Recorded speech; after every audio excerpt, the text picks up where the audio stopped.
Iba't ibang uri ng call center assessment. We have SWAR, we have Versant, we have Harvard, we have AMCAT, we have etc. etc. Paano nga ba mapasa? Sad to say, pero hindi lang puro interview sa call center. Meron din mga assessment na kailangan ninyong malusutan. Welcome back to my channel. This is Kuya Rene Boy. And for today's video, matindi to guys. Dahil meron akong ginawang DIY assessment para mapag-practicean ninyo sa bahay. Para hindi kayo masyadong mahirapan sa mga assessment na maaari ninyo ma-encounter kapag nag-apply kayo sa BPO.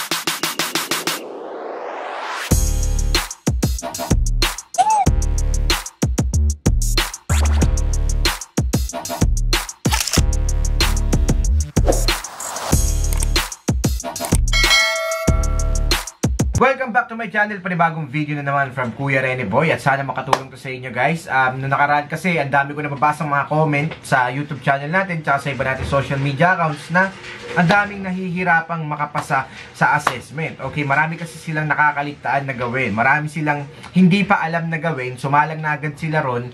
Kaya yun yung mga nagiging reason kung bakit bumabagsak sila. So, maswerte ka na naman at napanood mo to dahil nandito ka sa channel ng mga swabe. Sa mga bago pa lang dito, magpapakilala ako. Ako nga pala si Kuya Rene Boy at gumagawa ako ng mga call center sure hard tips linggo-linggo na nakakatulong sa mga aspiring applicants. Nagkakandak din kami ng libreng call center interview practice via live dito sa YouTube channel natin at minsan via Zoom. Sa lahat ng mga bago pa lang dito, make sure na nakalike ka na at naklik mo na yung subscribe button at yung notification bell para updated ka pa sa mga paparating ko pa mga videos. Kung di mo pa napanood yung part 1, click mo na lang sa taas, link it up there, makakatulong sa yan, okay? Hindi ko na ito patatagalin, ilalatag ko na ang ating DIY assessment para sa inyong lahat, para sa mga kaswabing tunay na gustong makapasa sa call center. Call center assessment, your ultimate guide. Okay, what is Versant? Versant is a smarter way to test language skills. Versant test is all about your English communication skills. Versant tests were the first fully automated test of spoken language to use advanced speech processing technology, including speech recognition, to assess the spoken language skills of non-native speakers. Okay, tips for taking your Versant test. Choose your testing environment well. Take the test in a quiet room with no background noise or people talking around you. Make good quality recordings. The best way to do speaking test is by using a headset with a built-in microphone. Speak in a natural way. You need to have a loud and clear voice. Don't talk too fast. Listen carefully on what you will hear. So, why active listening is very important.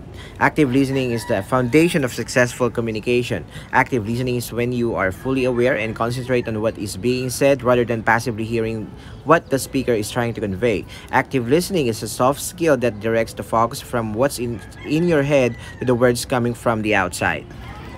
And Versant has 5 types. Number 1, reading. Number 2, repeat. Number 3, open questions. 4, sentence builds. And then 5, story retelling.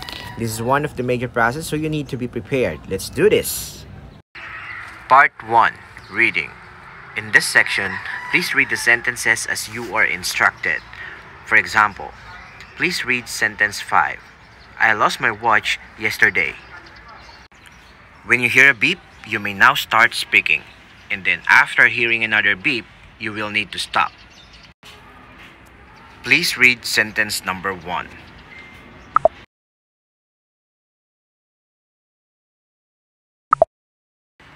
Please read sentence number 2.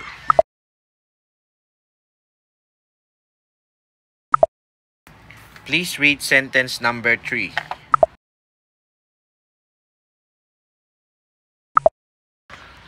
Part 2, repeat. Please repeat each sentence that you hear. Example, a voice says, "You are not an engineer." And you say, "You are not an engineer." Another example, a voice says, "They killed him." And you say, "They killed him." Once you hear the beep, you may now start speaking. And then after hearing another beep, you will need to stop. I like your shoes. Where did you buy them?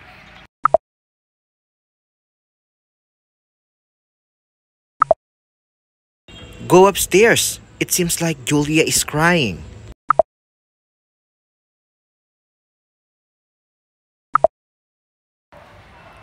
I told you not to lean your head on my shoulder.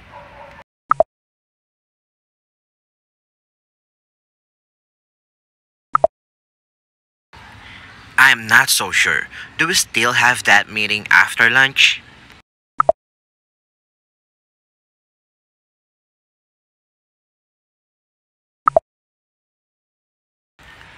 Part 3. Open questions. Now please just give a simple answer to the question. Example. A voice says, "Would you get water from a bottle or a newspaper?" And you say, "A bottle," or "from a bottle."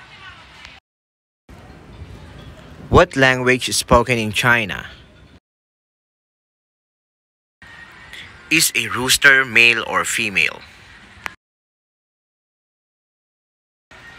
Do we sit in a chair or in a towel?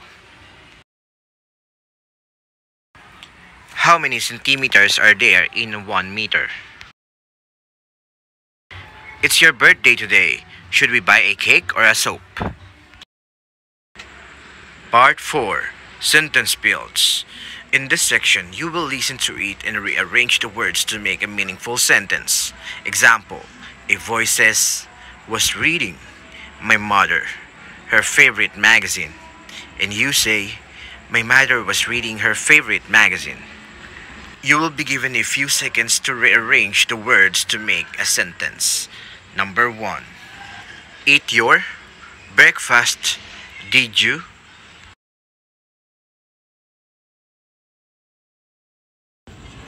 Number 2. Loves you more, everybody.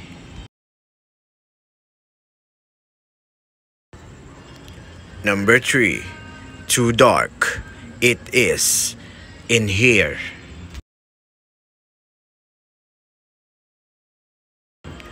Number 4. The bus driver, when that car get angry, cut in.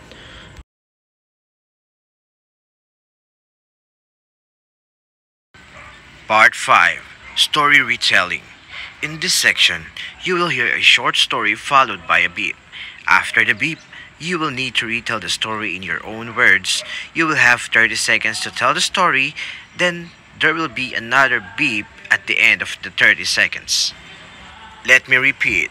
You will have to retell the story as much as you can, including the situation, characters, actions, and ending. And you will have 30 seconds to retell the story too. Are you ready? If you are ready, please click the subscribe button and the like button down there. Okay, let me start now the story. John Smith, a truck driver, is on a temporary disability since injuring his leg when his truck had an accident. He's afraid to go back to work. His wife, Norma Jean, works at the drugstore and has started to look after him. They're around each other a lot now, and Smith was able to recover after several months.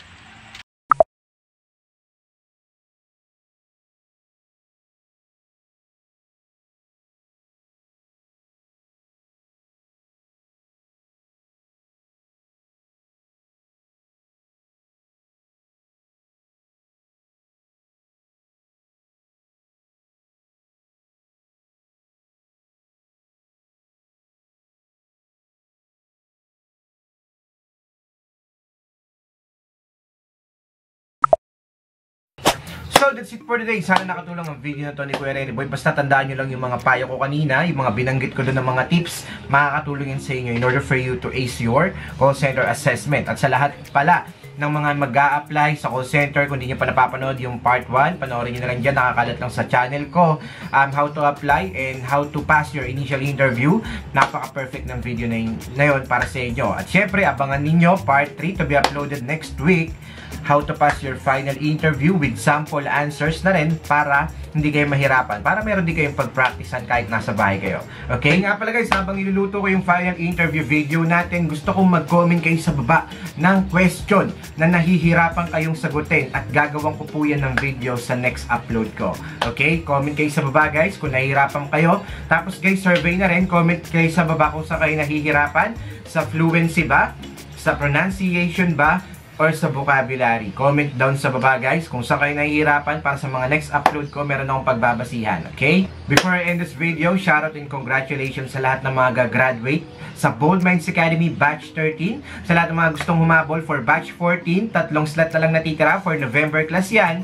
Mag-comment lang sa baba ng #scholar at isa ng screenshot ng comment sa akin at boldminds@gmail.com. Marami na pong nakapasa. Marami nang na-hired na mga Bold Minds student at gusto ko ikaw ng next. 1-month call center training yan, kung saan hindi ka lang basta-basta matututo. Yung tipong pag-graduate mo, pagkakuha mo ng certificate, ramdam na ramdam mo yung pagiging isang call center agent. Kasi meron kami diyang mga mock call, mock interview, chat interview, lahat mararanasan nyo sa Bold Minds Academy. Kaya ano pang inaantay nyo? Limited slots lang yan. Comment tayo sa baba ng #scholar at yun, kita-kits tayo sa Bold Minds Academy. Shoutout sa lahat ng mga nagpapi-shoutout dyan. God bless us all.